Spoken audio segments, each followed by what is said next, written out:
Now that the Eagles have officially locked up the number 1 seed, who should they want to see in the divisional round? Also, a few guys on the coaching staff drawing interest from other teams. Will they end up leaving? We'll break down all of that and more.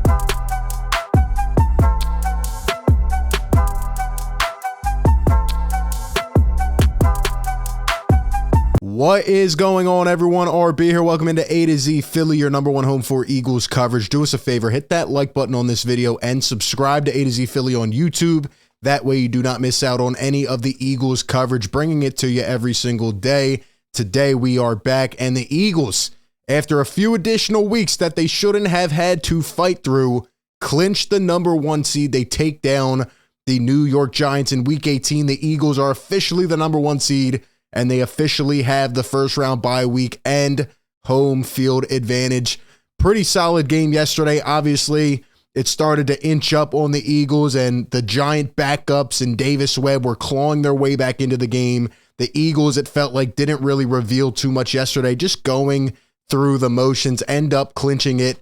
And it was a record-setting day, not the one we thought might happen. The Eagles fell a few sacks short of the single season sack record, but still a tremendous season. However, A.J. Brown is now the single season franchise record holder for yards in a season, receiving yards, and Devontae Smith is now the single season franchise record setter in terms of wide receivers for catches in a season. So shout out to the both of them on maybe what was the best tandem at wide receiver that the Eagles have ever had in their history. But I want to start out with just a little nugget from Jalen Hurts. Obviously, Nick Sirianni said that Jalen Hurts played through pain yesterday, and I'm telling you, it just looked like Jalen Hurts was still, a little bit bothered by that shoulder, and all Eagles fans are hoping that it heals 100% come playoff time, because you will definitely need that. Hurts went 20 for 35 yesterday. Like I said, it was a very basic offense. They were going through simple routes, and Jalen Hurts was a little bit off, but who is going to expect him to be perfect coming back a few weeks after that injury? And from what it sounds like, he did play through pain, so I don't think anyone expected him to be perfect, but this was a really cool moment from today. Nick Sirianni was on WIP radio, and he was talking about giving the team off today, the players, the coaches, but Jalen Hurts going above and beyond, having that passion within, said, no, I want to go watch tape. He requested that there was a film session with the coaches. So Nick Sirianni, Jalen Hurts, Shanesteichen, and Brian Johnson, the quarterback coach, all had a meeting to go over it. That just shows the dedication. Jalen Hurts, first one in, last one out, always dedicated to the craft, trying to get back into rhythm. And he is bound to hopefully take this Eagles team on a Super Bowl run. He wants it. He wants it bad. So just some really cool stuff there from Jalen Hurts. Now, before we get into the playoff picture, as things shaped up really interesting, especially with the Lions beating the Packers last night, allowing the Seahawks to get in. A lot of interesting scenarios. We'll talk about that. But just as of a little while ago, some interesting news coming out on the coaching front. Obviously, last night, the Texans fired Lovie Smith, and that has been under fire. The Texans, 4 coaches in 4 years. Now 2 guys, one and done, when they really do not have any bit of a solidified roster. And it almost feels like Lovie Smith was kind of used in a way just to, tank and go through that pitiful time. But the Houston Texans, after firing Lovie Smith, are already looking for their next coach. And one of the, I'd say, first primary candidates, but going back to last year, one of the finalists was Eagles defensive coordinator Jonathan Gannon. And it almost seemed last year like he was going to get the job. It was him, and then a little while later came on Josh McCown, former Texan, and then came on Lovie Smith, who just, really popped up out of nowhere and took the job. But they're already talking to Jonathan Gannon. I've heard a few other names as well, D'Amico Ryans and a couple other coordinators around the league. But I would not be surprised at all if Jonathan Gannon is a finalist and maybe even gets the job.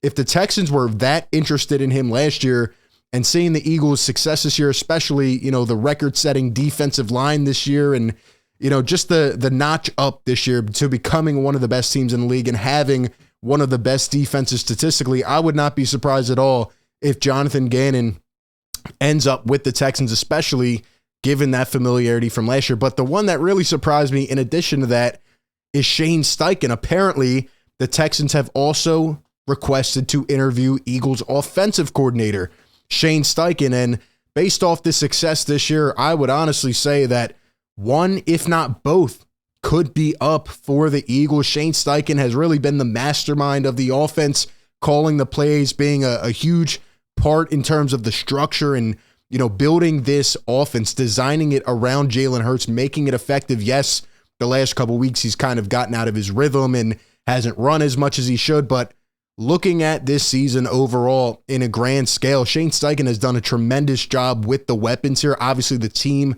got a lot better, but utilizing these weapons to their best extent, really young pieces, Shanesteichen has done a heck of a job. And I would honestly, look out there at the, 4 or 5 coach openings and say, Shanesteichen might end up getting a couple interviews. So could both of these guys end up leaving? I'd say Jonathan Gannon is I'm not going to say likely, but he is a really big possibility for the Houston Texans, and I wouldn't be surprised if he leaves, and we'll have to wait and see about Shanesteichen. But let's get to the playoff picture.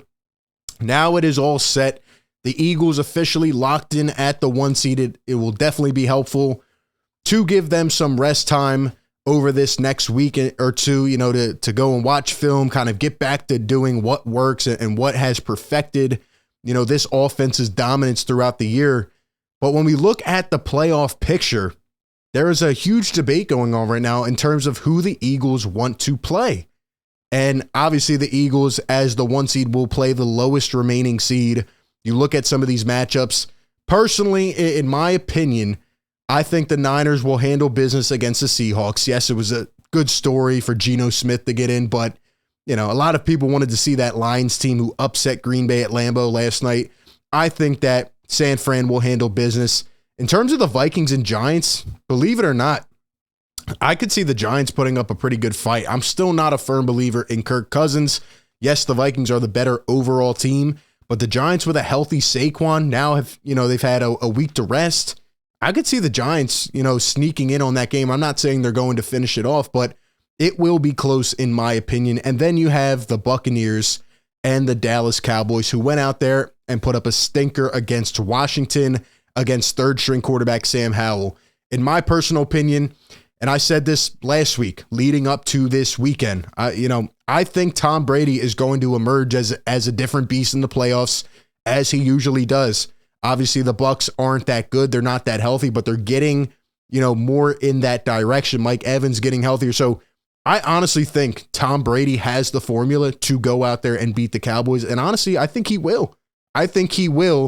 So when you ask me who the lowest remaining seed will be, I think it'll actually be the Buccaneers, unless somehow the Giants pull it off. And I want to ask Eagle Nation out there, what team do you want to see in the first playoff game, but the second round, the divisional round?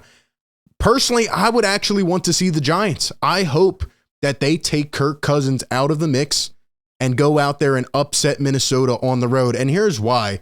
I think quarterback play is so huge in the postseason. And obviously, when you go up against a divisional opponent, there is a lot of extra juice. There's just a lot of extra hype around it.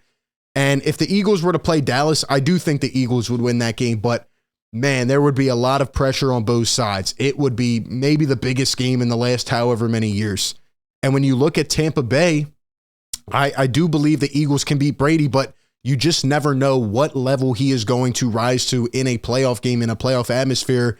I don't think he's ready to be done yet. And, the Eagles went on the road last year and they struggled against him. Obviously, the Eagles beat him on the grandest scale, right? And they can definitely do that again. But right now, the Eagles are going into the playoffs not really playing their best formula, their best ball, and they need to get back to that. And I just think the Eagles would be able to shut down Saquon Barkley. Take yesterday out of the equation. You can't really judge a third stringer game, but go back to the first appearance, Eagles and Giants this year. The Eagles absolutely crushed the New York Giants. And usually the Eagles are able to take Saquon Barkley out of the game. And I'm sorry, Daniel Jones he's a decent quarterback. He'll be an average guy, but in a playoff game, can you hand the ball to Daniel Jones and ask him to go win the game?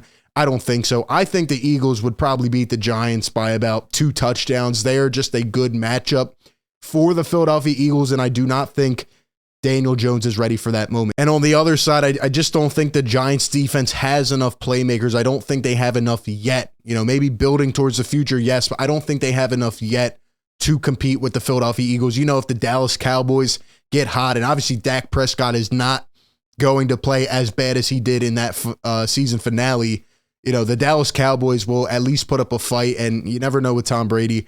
I just don't think the Giants are ready yet, and I think the Eagles would put it to them. But we'll have to wait and see what happens. I think it's going to be a very interesting playoff picture here. Not a lot of experience compared to prior years. You know, some of the normal names that you would see in the playoffs are not here. So I think the Eagles have a really good shot of going all the way, and they need to get back to what works. They need to stick with their winning formula. We'll see what they do.